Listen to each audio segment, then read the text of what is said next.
Evangelho do Senhor Jesus,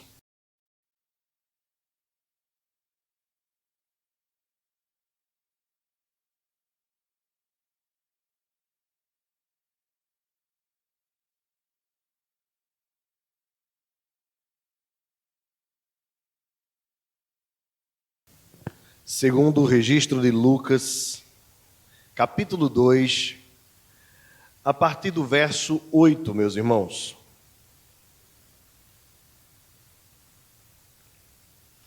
Diz assim a Sagrada Escritura: havia naquela mesma região pastores que viviam no campo e guardavam o seu rebanho durante as vigílias da noite. E um anjo do Senhor desceu aonde eles estavam, e a glória do Senhor brilhou ao redor deles, e ficaram tomados de grande temor. O anjo, porém, lhes disse: não temais. Eis aqui vos trago boa nova de grande alegria, que o será para todos sempre. É que hoje vos nasceu, na cidade de Davi, o Salvador, que é Cristo, o Senhor. E isto vos servirá de sinal: encontrareis uma criança envolta em faixas e deitada em manjedoura. E subitamente apareceu com o anjo uma multidão da milícia celestial, louvando a Deus e dizendo: glória a Deus nas maiores alturas, e paz na terra entre os homens, a quem Ele quer bem. E ausentando-se deles os anjos para o céu, diziam os pastores uns aos outros: vamos até Belém e vejamos os acontecimentos que o Senhor nos deu a conhecer. Foram apressadamente e acharam Maria e José e a criança deitada na manjedoura. E vendo-o, divulgaram o que lhes tinha sido dito a respeito deste menino. E todos os que ouviram se admiraram das coisas referidas pelos pastores. Maria, porém, guardava todas estas palavras, meditando-as no coração. Voltaram então os pastores, glorificando e louvando a Deus por tudo o que tinham ouvido e visto, como lhes fora anunciado. Amém. Senhor nosso Deus, nós te agradecemos pela beleza da tua palavra. Te louvamos pela vida do evangelista Lucas, pelo registro tão dedicado, tão apurado que ele fez da tua palavra, dos fatos que ocorreram quanto ao nascimento do nosso Salvador. Sabemos que ele não foi uma testemunha ocular, mas que através de suas pesquisas pôde encontrar, inspirado pelo teu Espírito Santo, registro para a nossa edificação e para a nossa salvação. Bendito sejas tu, Senhor, que preservaste esta palavra. Bendito seja o teu nome, porque tu inspiraste homens para o registro delas. Louvamos-te também pela vida dos nossos irmãos que traduziram a tua palavra para a nossa língua, para o português. E hoje nós podemos meditar com tranquilidade na tua palavra, por causa da vida e dedicação desses homens. Levanta, Senhor, homens e mulheres, letrados, dedicados, zelosos, para que outras nações tenham o mesmo privilégio que nós temos. Te agradecemos por tudo e te pedimos, fala ao nosso coração, em nome de Jesus. Amém. Meus irmãos, o tema da mensagem de hoje é Glória in excelsis. E assim como nos outros cânticos, os sermões da Natividade que nós estamos reservando para este mês, eles estão baseados em palavras do latim. Glória nas alturas. Foi o cântico da milícia celestial registrado aqui no texto que nós acabamos de ler. Nós já meditamos no Magnificat, o cântico de Maria, e também meditamos na semana passada no Benedictus, o cântico de Zacarias. Hoje, portanto, é a vez de nós conhecermos um pouco mais desse texto, que talvez para nós seja muito comum neste período do Natal, porque nós ouvimos as canções natalinas, muitas delas são belíssimas, a maioria, e uma delas é aquela que diz glória a Deus nas alturas, né? Até os piscas-piscas, né, das árvores de Natal que a gente compra, até os mais baratinhos, cantam a melodia cuja canção diz glória.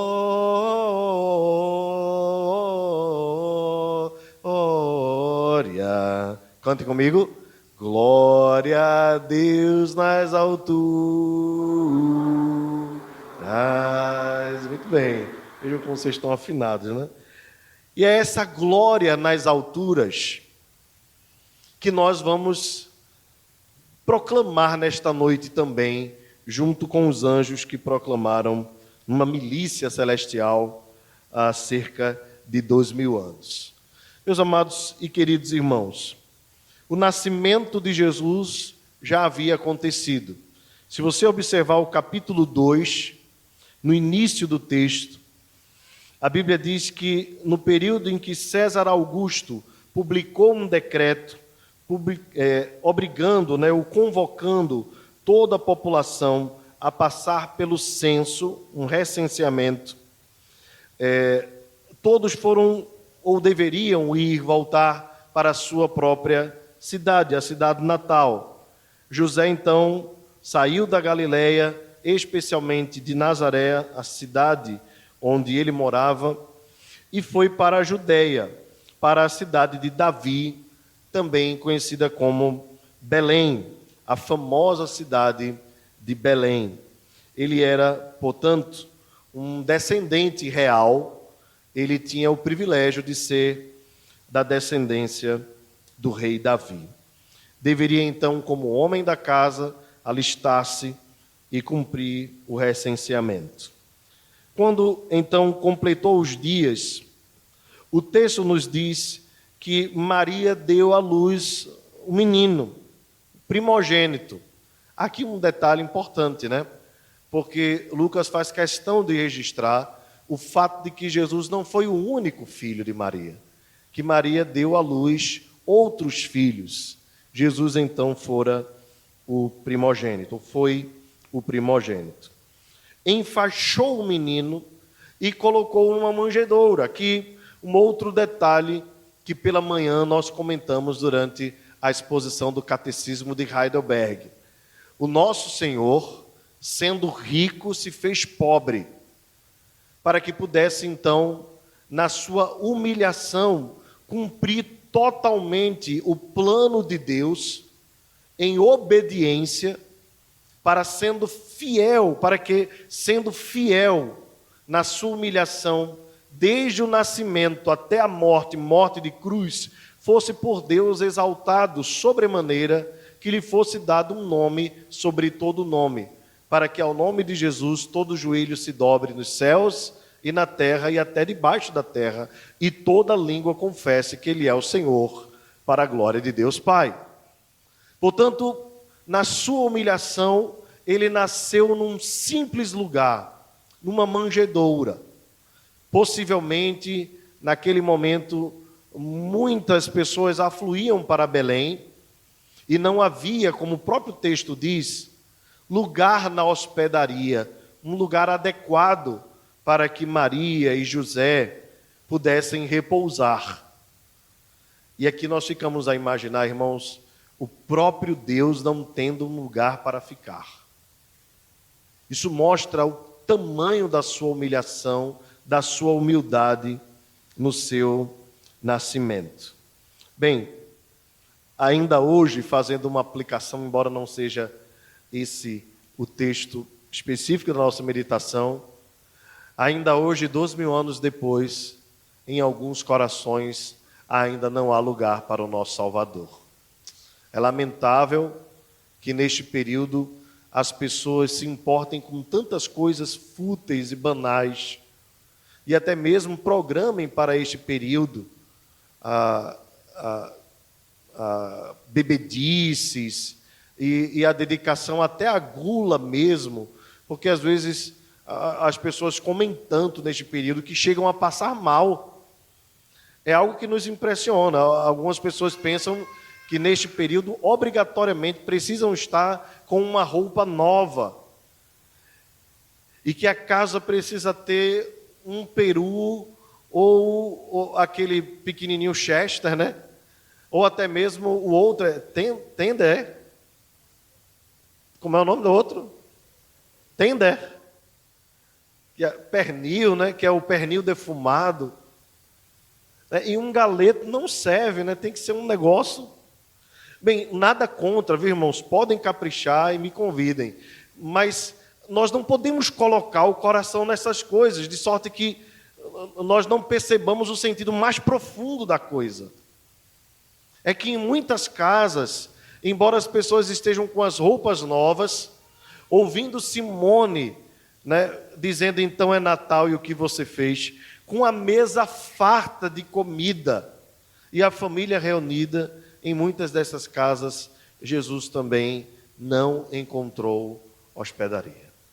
Pois bem, o texto nos diz que no momento em que Jesus nasceu, especificamente, o texto nos diz que naquela mesma região havia pastores que viviam nos campos. E aqui, irmãos, é muito importante nós mergulharmos um pouco no Antigo Testamento e também neste período pós-intertestamentário, ou no início do Novo Testamento, porque Israel era um país especialmente ligado à agricultura e à pecuária.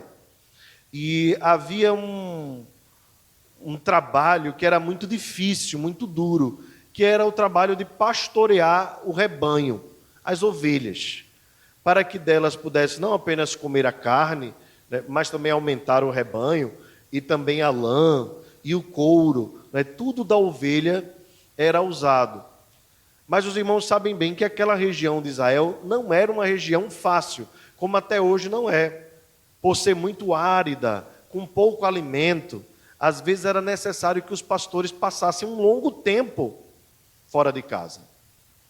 Para os irmãos terem uma ideia, havia um costume deles passarem, no período de um ano, cerca de 9 meses fora de casa.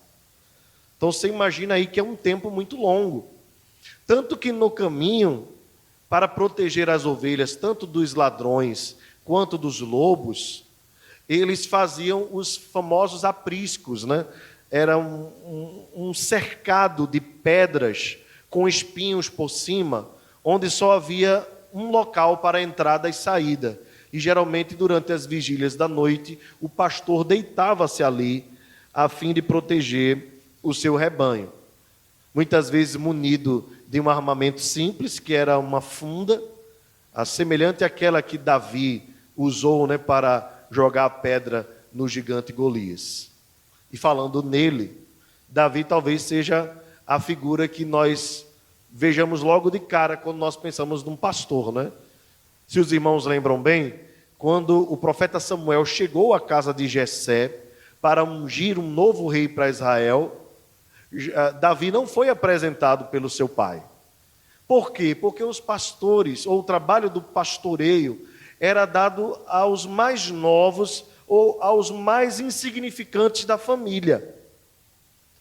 Davi então era ruivo, franzino ainda, um menino. Quando Samuel, depois de ter ungido todos os filhos de Jessé, pergunta: há mais algum filho teu que não está aqui? Porque Deus lhe havia falado ao coração: não vejo a aparência, eu vejo o coração. E Deus queria Davi, o jovem pastor. Foi ungido o rei de Israel, ainda que não tenha assentado no trono naquele momento, Deus já estava o guiando para aquele trabalho.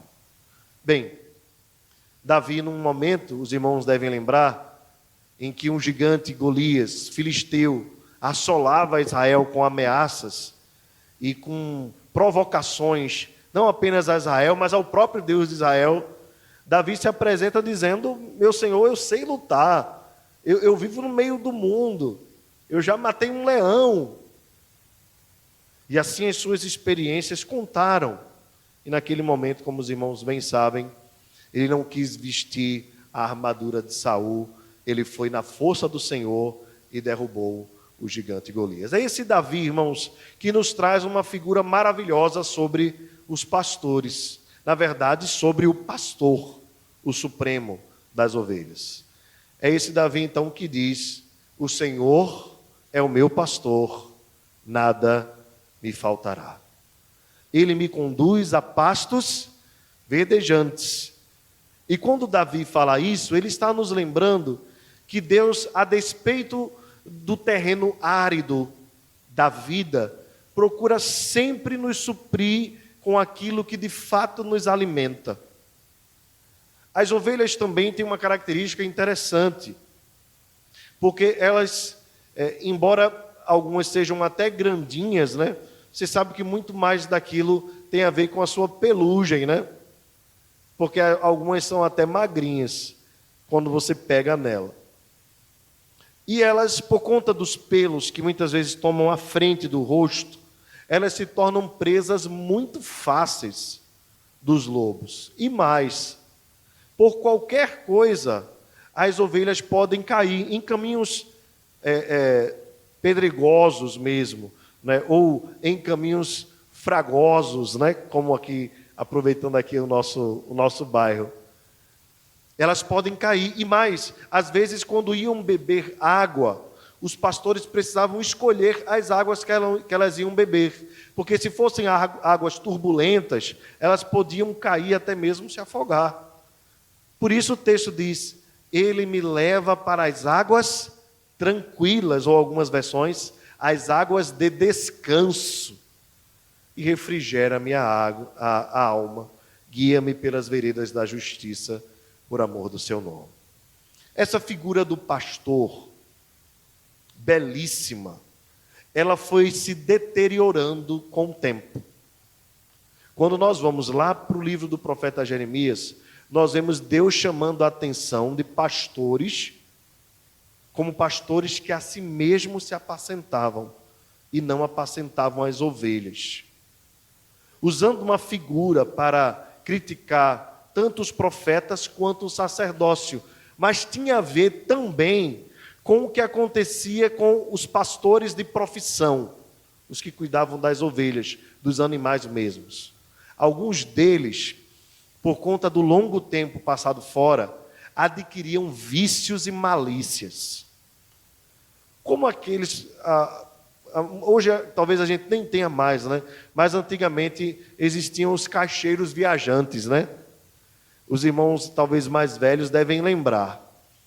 Viviam lá com seus materiais, andando, fazendo negócios e tal. E as pessoas tinham o costume antigamente de dizer assim: cuidado, né, com esse tipo de gente, porque eles gostam de fazer tramóias, né? Os pastores estavam nesse nível, totalmente sem crédito. E a figura do trabalhador pastor passou a ser até hostilizada no meio de Israel. Não era uma boa profissão para ser escolhida. Bem, como nós conhecemos o Senhor,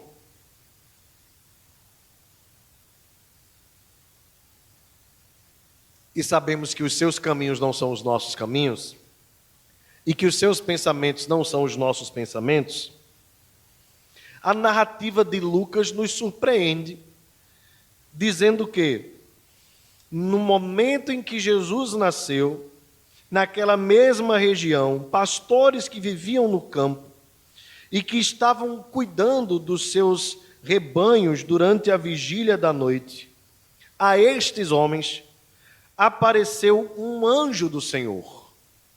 Aqui nós não temos a descrição de qual seria o anjo, como foi o caso com Maria. Mas observe aqui que é no singular. E o anjo do Senhor é possivelmente o mesmo anjo que estava servindo a Deus, ministrando, trazendo as notícias. Possivelmente, nós não temos como afirmar, possivelmente se trata aqui do anjo Gabriel. É uma grande possibilidade. Ele já havia estado com José, ele já havia estado com Maria e possivelmente ele estava servindo também neste momento do nascimento do nosso Senhor. Bem, esse anjo, possivelmente Gabriel, desceu aonde eles estavam e a glória do Senhor brilhou ao redor deles e ficaram tomados de grande temor. O que nos surpreende aqui na narrativa, que eu estava falando anteriormente, sobre os planos de Deus não serem os nossos, e os pensamentos de Deus não serem os nossos, é que talvez na ideia da maioria do povo de Israel, Cristo deveria aparecer aos doutores da lei. Cristo deveria aparecer, quem sabe, ao grupo de sacerdotes, ou aqueles que serviam no sinédrio, ou aqueles que eram bem religiosos. Mas os planos e a lógica de Deus é totalmente diferente da nossa. Ele vai exatamente àqueles que eram mais desprezados, mais hostilizados, como um médico que não vai em busca dos sãos, mas sim daqueles que estão doentes. Jesus vai, ou o anjo vai aos pastores que estavam no campo, desprezados pela família, talvez esquecidos, ou só lembrados quando fosse o momento de trazer o lucro do seu trabalho. Eles não foram esquecidos por Deus. A glória do Senhor brilhou ao redor deles e eles ficaram tomados de grande temor. Meus irmãos, aqui eu faço uma aplicação que eu creio ser importante para as nossas vidas e para os nossos corações. Nós devemos, da mesma forma, nos sentirmos privilegiados de termos sido alcançados por esse Jesus, por este Evangelho de Cristo. Nós não éramos os melhores e nem somos os melhores. A mesma graça que foi derramada sobre a vida dos pastores foi derramada também sobre as nossas vidas. O privilégio de sabermos que existe um Salvador, o privilégio de sabermos que há salvação para as nossas vidas, a despeito da nossa miséria, da nossa incredulidade, e assim como os pastores, a despeito das nossas maldades e malícias, a despeito de tudo que nós já passamos na vida, dos nossos pecados, dos nossos fracassos, das nossas fraquezas, Cristo veio ao nosso encontro. A mensagem do Evangelho chegou ao nosso coração. Não é porque nós somos fortes, mas porque nós somos fracos. Não é porque nós somos sãos, mas porque nós éramos doentes. Não é porque nós somos bons, mas porque nós somos maus. Por isso Cristo veio ao nosso encontro. Ninguém necessita de um Salvador se não estiver perdido. Ninguém necessita de libertação se não estiver condenado.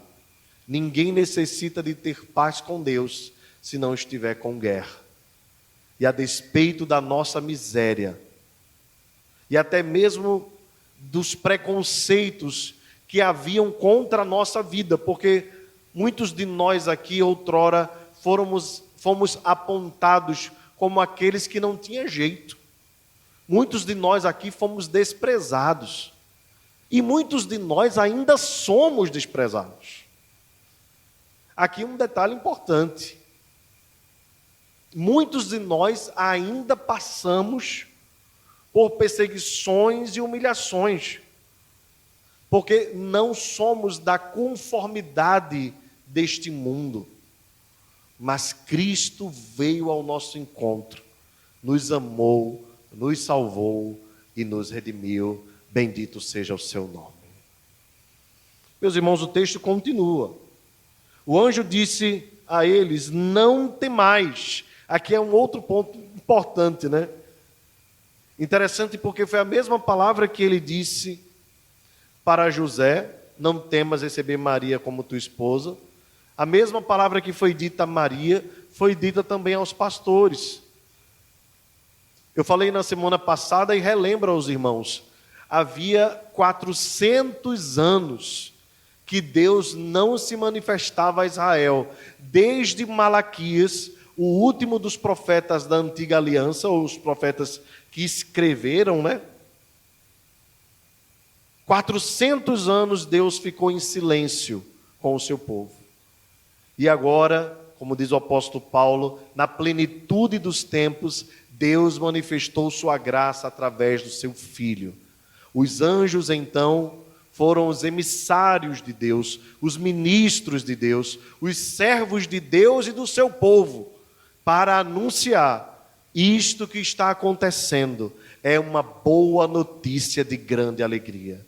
Hoje vos nasceu na cidade de Belém o Cristo de Deus, o Senhor. Outra coisa, irmãos, importante, é que o anjo diz que essa grande notícia de grande alegria será para todo o povo. Todo o povo. E é muito importante, irmãos, que nós entendamos aqui a questão missional que o anjo está apresentando. Assim como nós lemos durante o momento de intercessão que o evangelho deveria ser pregado a toda criatura, aqui nós encontramos um relato missional no momento do nascimento de Jesus, sendo proclamado pelo anjo. Ou seja, através dos pastores e de outras testemunhas, todos deveriam ficar sabendo que o Cristo do Senhor nasceu na cidade de Belém, o Salvador do mundo. Essa é a boa nova de grande alegria. Meus irmãos, em contraste com a boa nova de grande alegria, é necessário nós entendermos que existe uma má nova ou uma má notícia de grande tristeza. Para que a alegria possa brotar no coração de maneira verdadeira e firme, é necessário que as pessoas conheçam a má notícia. E a má notícia aconteceu no Gênesis, no capítulo 3, quando o homem caiu em pecado e desobedeceu a Deus, quando Deus disse: vocês podem comer de todo o fruto do jardim, menos daquela árvore do conhecimento do bem e do mal, dela não comerás, porque no dia em que comerdes, certamente morrerás. O homem então preferiu ouvir a voz do diabo, a serpente, e não obedecer à voz de Deus.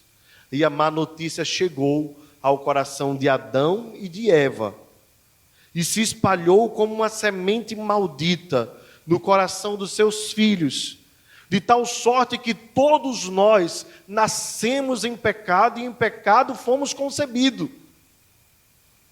E essa é a má notícia que o homem precisa compreender e entender para que a boa nova de alegria tenha sentido na sua vida. Exatamente essa má notícia que talvez por falta de compreensão ou muitas vezes para ser politicamente correta, a igreja tem deixado de proclamar. As pessoas no mundo acreditam que Deus está feliz com elas. As pessoas do mundo não entendem que Deus está irado com elas, que Deus está insatisfeito, que Deus está aborrecido da raça humana. Isso eu não estou me referindo necessariamente às pessoas que praticam atrocidades. Essas apenas manifestam de forma ainda mais clara a maldade que há no coração de todo homem, pois todos pecaram e destituídos estão da glória de Deus. O Senhor dos céus olhou e viu que não havia justo nenhum sequer. Antes todos se extraviaram, se desviaram, a uma intentaram o mal contra Deus. A má notícia é que nós estávamos perdidos. A má notícia é que nós estávamos mortos. E a má notícia é que nós, embora perdidos e mortos, não estávamos nem aí para isso. A boa nova chegou ao nosso coração. Bendito seja o nosso Salvador. Essa boa nova é boa nova de grande alegria. Porque o pecado, irmão, só produz tristeza. Só tristeza. O distanciamento de Deus, irmãos, só produz tristeza. É alegria ilusória. É falso contentamento. É falsa satisfação. Mas em Cristo há plena paz, alegria, segurança e consolação. E é isso que nós precisamos proclamar, meus irmãos. Não entremos também na história da magia do Natal e nos iludamos com as luzes e os papais noéis por aí e os trenós e todos os enfeites que às vezes deixam a cidade mais bonita, mas que muitas vezes abafam as trevas que há no coração dos homens. São essas trevas que nós precisamos proclamar, para que, compreendendo a miséria em que estão, os homens possam buscar a Deus, desesperadamente. Há um sermão famoso pregado por Jonathan Edwards, chamado Pecadores nas Mãos de um Deus Irado. A história nos conta que aquele puritano avivalista, enquanto pregava, as pessoas subiam pelas paredes e gritavam em desespero. Ah, meus irmãos, nós precisamos proclamar a este mundo as trevas em que vivem. É urgente, é urgente. As pessoas precisam entender que apesar de terem saúde, ou de terem um bom emprego, ou de não estarem passando por graves problemas familiares, ou apesar de o mundo inteiro estar enfrentando uma crise, ainda seja possível nós irmos ao mercado com aperto. Mas isso não significa que está tudo bem. E que, pelo contrário, isso pode ser uma operação do próprio erro, trazendo ao homem uma paz ilusória, quando na verdade o seu coração está em guerra. Por isso, meus irmãos, todo coração sem Deus é um campo missionário. Que nós aproveitemos o Natal para falar de Jesus, para proclamar Jesus, as boas novas de Jesus, que suplantam as más notícias da morte, do inferno e do pecado. Isso tem que ser para todo o povo. Todas as pessoas precisam conhecer. Importante, irmãos, instruirmos os meninos. Importante, quem sabe, sermos criteriosos em aquilo que nós vamos assistir agora no final do ano, relacionado ao Natal. Sermos cuidadosos com essa história de presentes, coisas que possam maquiar o verdadeiro sentido. Não sou contra você dar presente, não sou contra você fazer uma boa ceia, nem mesmo você enfeitar a sua casa. Mas não esqueça nunca, essas coisas não substituem a beleza do Natal, na simplicidade. Enquanto nós vemos por aí aquele caminhão da Coca-Cola, né? Fazendo aquela iluminação e as pessoas correndo atrás para tirarem foto. Quanto ao verdadeiro sentido, ao aniversariante, as pessoas fogem contra ele e não ao encontro dele. Pois bem, queridos, o texto nos diz que o anjo proclama o nascimento do Salvador. Observe aqui, irmãos, 3 características que o anjo proclama aos pastores a respeito dele. Primeiro, ele é o Salvador. Segundo, ele é o Cristo. E em terceiro lugar, ele é o Senhor. Era um menino ainda. recém-nascido, talvez ainda inchado, mas ele era o Salvador do mundo, o Cristo enviado de Deus e o Kyrios, o Senhor.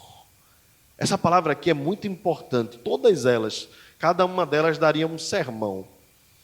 Mas eu queria me ater, como já falei do Salvador, e que esse Salvador foi enviado por Deus, o Cristo, eu queria rapidamente lembrar aos irmãos que neste período, como o próprio texto nos afirma no início do capítulo 2, esse era o dia, era o período em que em Roma, em todo o Império Romano, César Augusto era o imperador. Quirino era o governador da Síria. Herodes estava ainda também no circuito, como nós sabemos. Mas aqui os pastores ouvem falar de um senhor que ainda era menino e que não era romano, um senhor que não era rico e que não havia nascido em Jerusalém, um senhor que não estava assentado num trono, mas que estava numa manjedoura, um senhor que não estava num palácio, possivelmente numa caravansarais, em meio aos animais, num estábulo. Mas era o Senhor de toda a glória. Era o Senhor de toda a terra. É o Deus do universo. Era o Senhor dos senhores. É aquele a quem todo joelho se dobrará. Dos céus acima dos céus, na terra e abaixo da terra. É o Senhor diante de quem todos os governantes deste mundo se prostrarão, se humilharão, se deitarão e não terão coragem nem mesmo de olhar a sua face. O Senhor dos senhores. Bendito seja o seu nome. Subitamente, diz o verso 13, apareceu com um anjo uma multidão da milícia celestial, exatamente neste momento, e louvava a Deus, dizendo, vamos ler juntos, verso 14? Glória a Deus nas maiores alturas, e paz na terra entre os homens a quem Ele quer bem. E eu quero focar aqui no verso 14, depois a gente passa rapidamente os outros versos. O cântico dos anjos, o Gloria in excelsis. Qual o significado deste cântico? Um verso tão pequeno, um cântico tão pequeno. Mas eles estão dizendo que este evento é um evento que vem do próprio Deus, o qual é digno de toda glória. E aquele menino era o próprio Deus, o Cristo de Deus, o Salvador de Deus, o Senhor. A Ele a glória seja dada nas maiores alturas. Veja, é um anjo que está proclamando isso. Um anjo já vive nas alturas.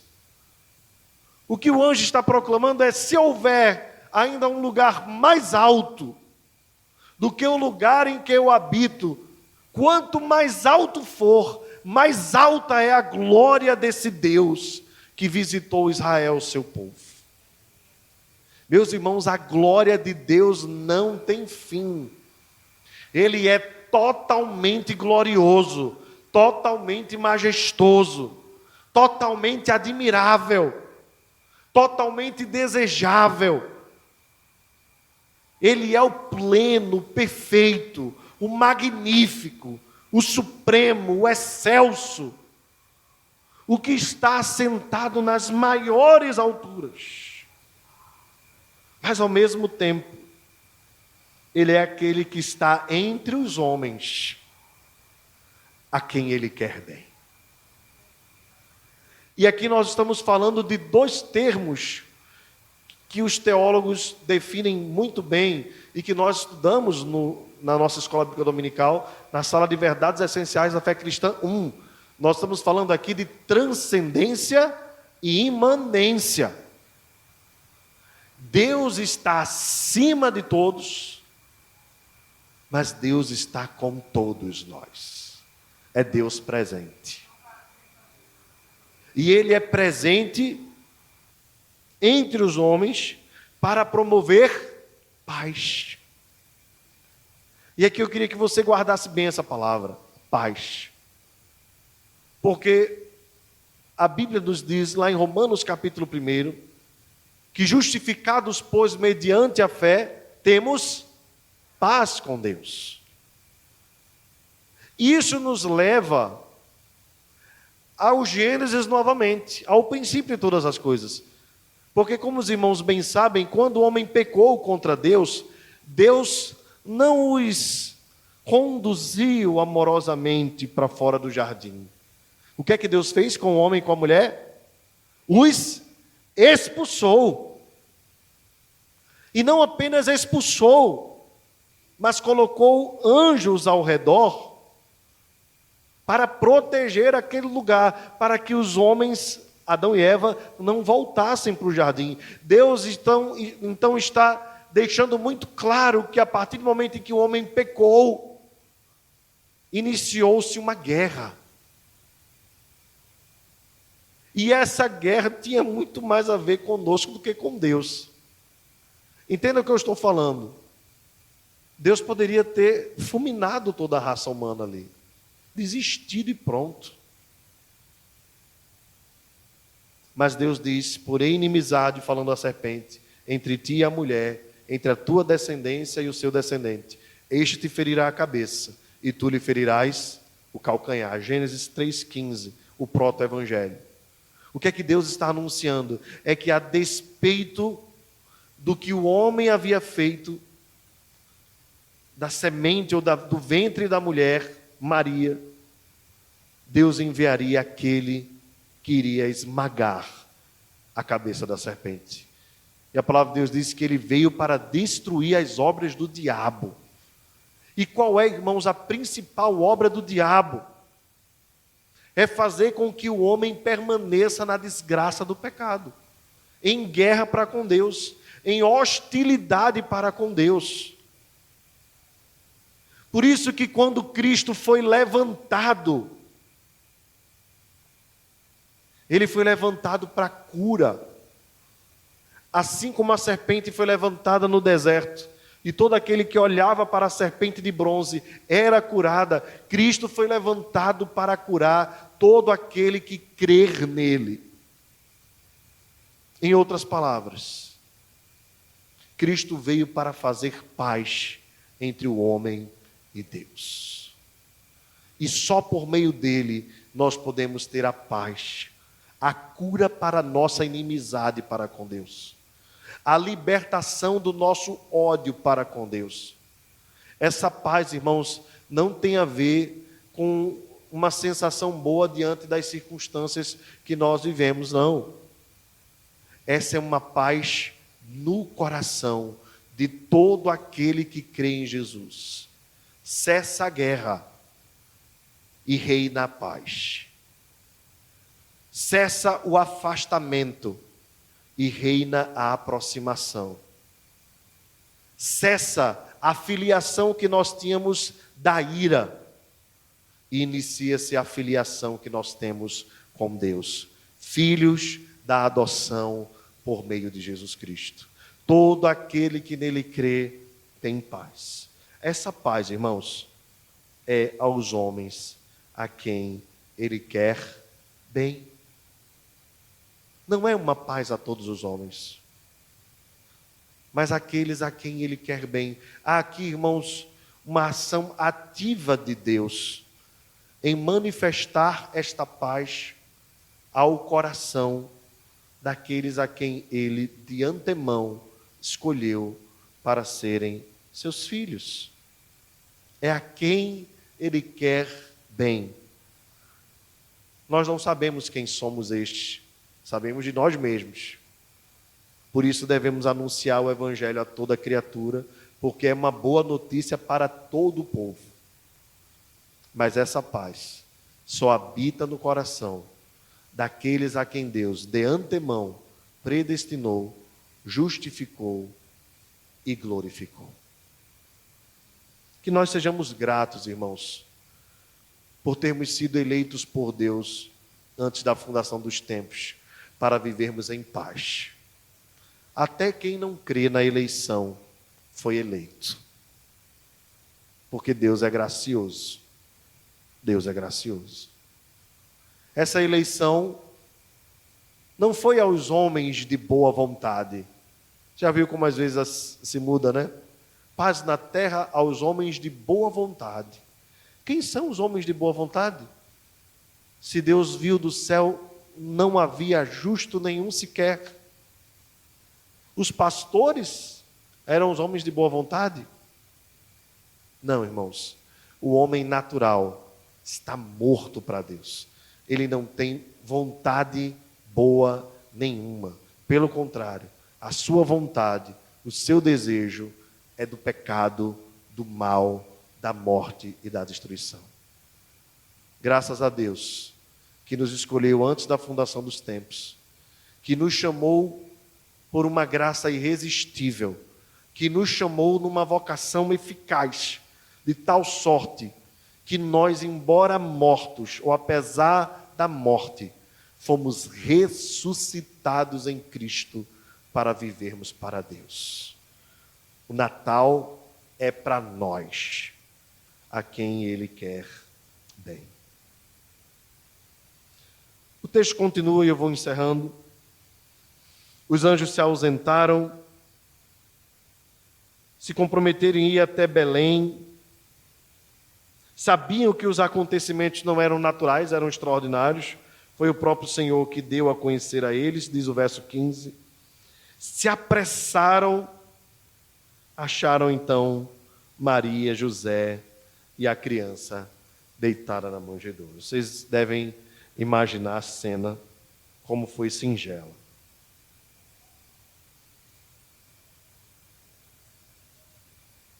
E o texto nos diz que eles falaram para Maria e para José o que havia acontecido, o que tinha sido falado a respeito do menino Jesus.